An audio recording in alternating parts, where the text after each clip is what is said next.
Hello students, कैसे हैं आप सभी लोग। आशा करते हैं सब लोग बहुत बढ़िया होंगे, एंजॉय कर रहे होंगे और न्यू न्यू टॉपिक्स को लर्न कर रहे होंगे। साप्ताहिक श्रृंखला में आज फिर मैं आपके सामने लेकर आया हूँ।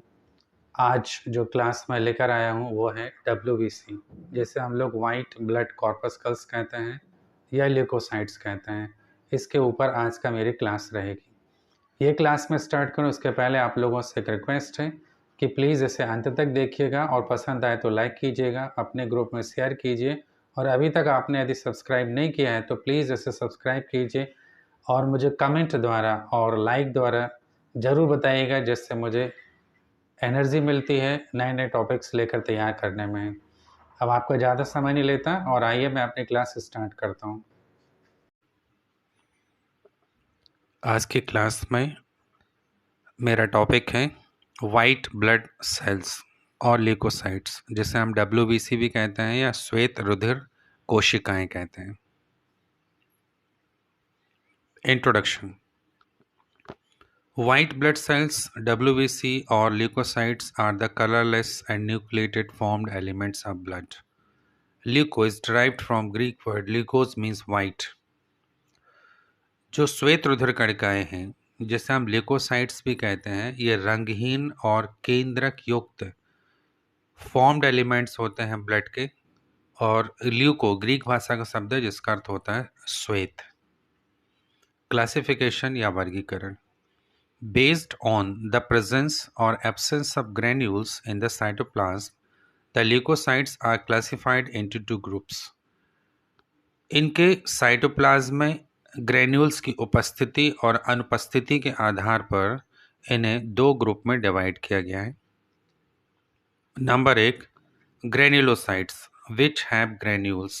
Number 2, agranulocytes which do not have granules.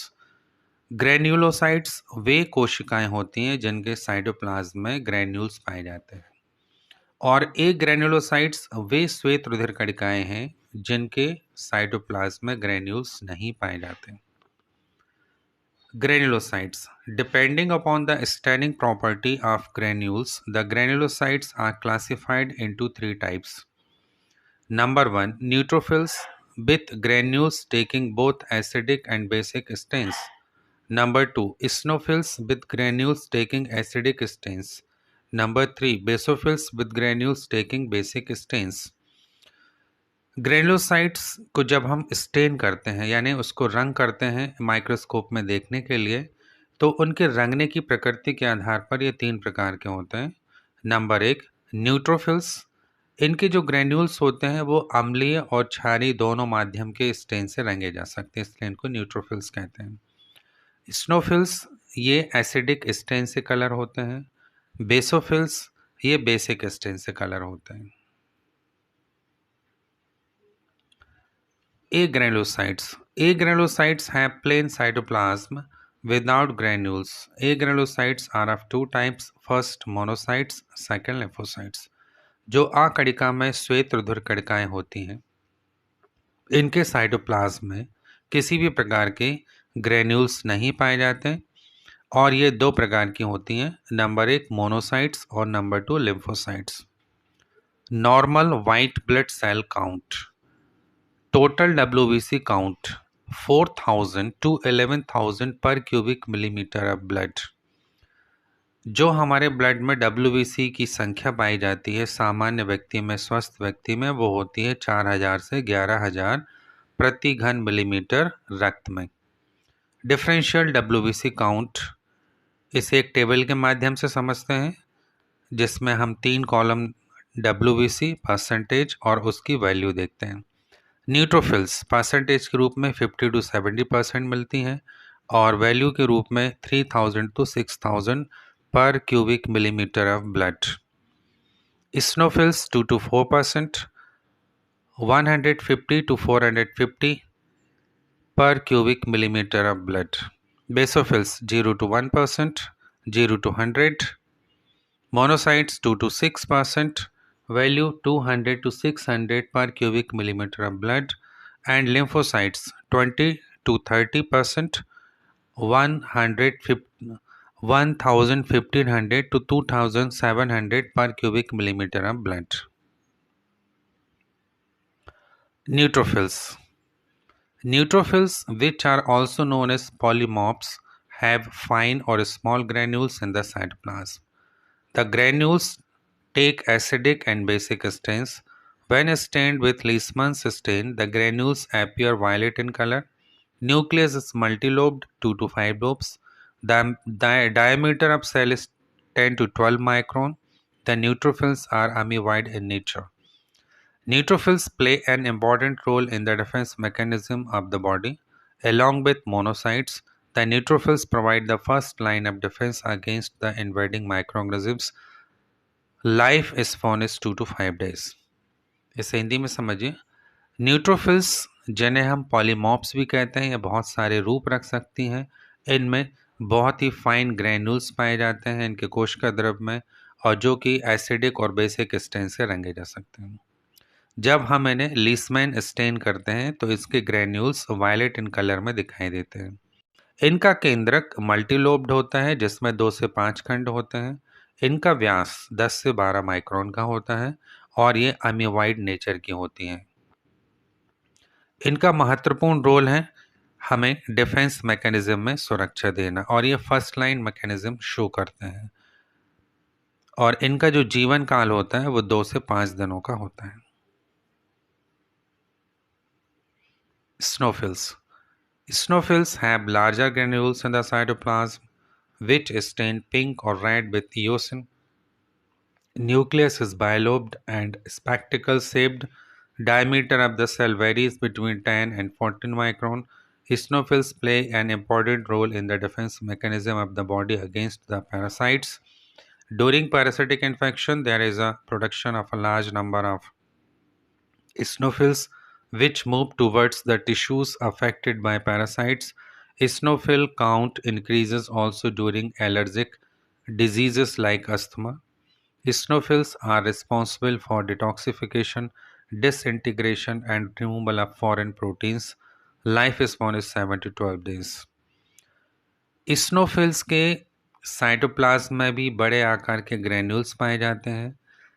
जब हम इन्हें इयोसिन से स्टेन करते हैं तो ये पिंक या रेड कलर के दिखाई देते हैं। इनका केंद्रक 2 खंड वाला होता है और चश्मे के आकार का होता है। सेल का जो व्यास होता है वो 10 से 14 माइक्रोन के बीच का होता है। ये भी डिफेंस मैकेनिज्म में अपना रोल प्ले करते हैं और ख़ास करके परजीवियों के प्रति ये अपना रोल दिखाते हैं और हमें उनसे प्रोटेक्ट करते हैं। पैरासिटिक इन्फेक्शन के दौरान इनकी संख्या बढ़ती है और ये स्नोफिल काउंट बढ़ाते हैं, और इनका जो जीवन काल होता है वो 7 से 12 दिनों का होता है।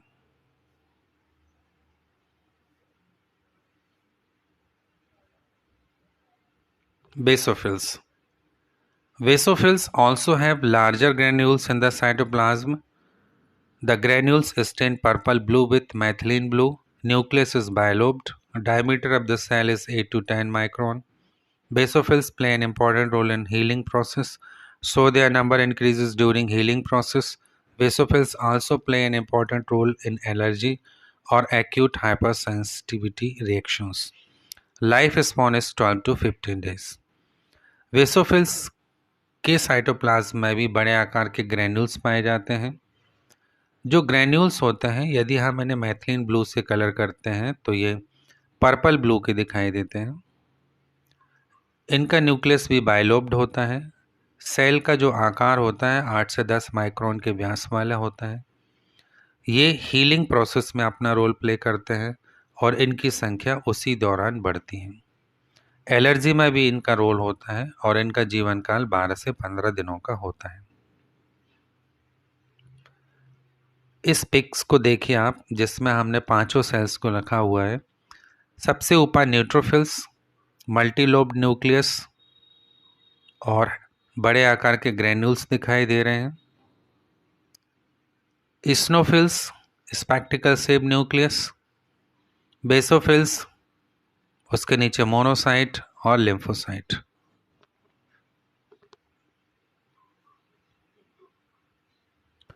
Monocytes. Monocytes are the largest leukocytes with diameter of 14 to 18 micron.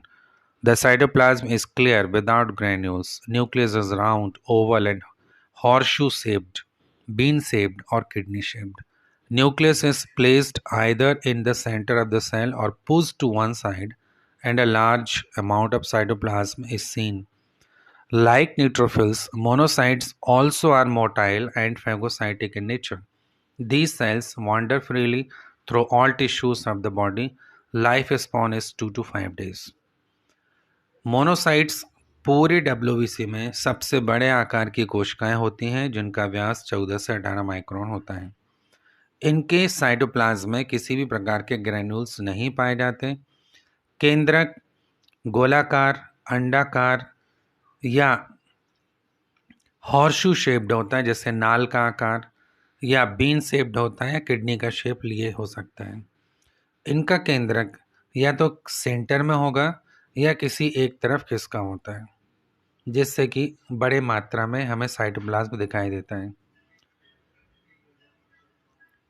Neutrophils की भांति ये भी मोटाइल सेल्स होती हैं और फैगोसाइटिक नेचर की होती हैं, कहीं भी घूम फिर सकती हैं और आसानी से माइक्रो ऑर्गेनिजम्स को नष्ट करके हमें फ्री करती हैं। इनका जीवन काल 2 से 5 दिनों का होता है।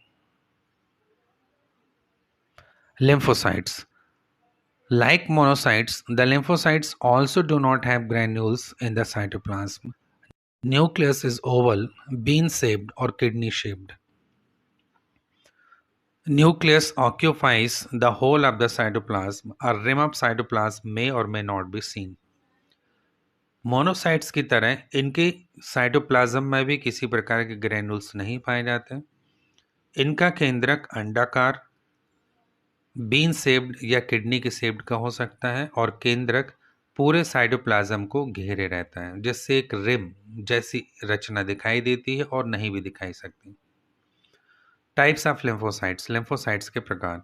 Depending upon the size, lymphocytes are divided into 2 groups. Number 1, large lymphocytes, younger cells with a diameter of 10 to 12 micron. Small lymphocytes, older cells with a diameter of 7 to 10 micron. Depending upon the function, lymphocytes are divided into 2 types.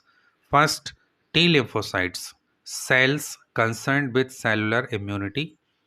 B, lymphocytes, cells concerned with humoral immunity. Lifespan is half to 1 day. जो lymphocytes होती हैं ये size के आधार पर 2 प्रकार की होती हैं।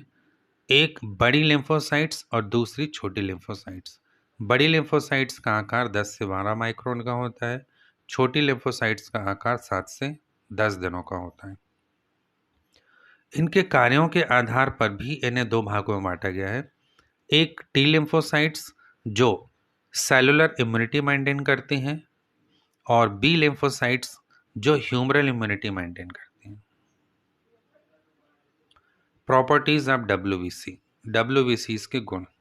Number 1, amoeboid movement. Neutrophils, monocytes and lymphocytes show amoebic movement characterised by protrusion of the cytoplasm and change in the shape.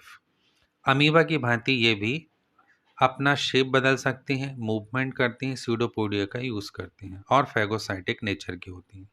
Second, chemotaxis रसायन के प्रति संवेदी होती हैं। Chemotaxis is the attraction of डब्ल्यूबीसीज towards the injured tissues by the chemical substances released at the site of injury.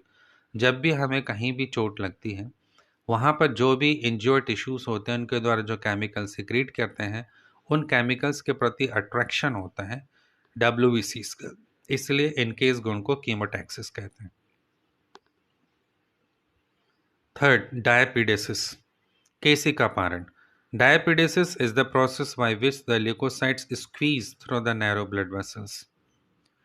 इस गुण के कारण WBCs माइन्यूट ब्लड वेसल्स की वॉल को क्रॉस करके टिश्यूज में जाकर के इन्फेक्शंस को खत्म करने का काम करते हैं। यह गुण डायपिडेसिस कहलाता है और यह वापस फिर से अपने ब्लड सर्कुलेशन में आ जाती है।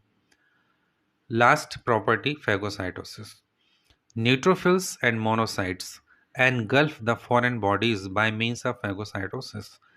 हमारे WBC में न्यूट्रोफिल्स और मोनोसाइट्स 2 सेल्स ऐसी हैं जो फॉरेन मटेरियल को पहचानकर उनको खाकर नष्ट कर देती हैं। इस क्रिया को फैगोसाइटोसिस कहते हैं।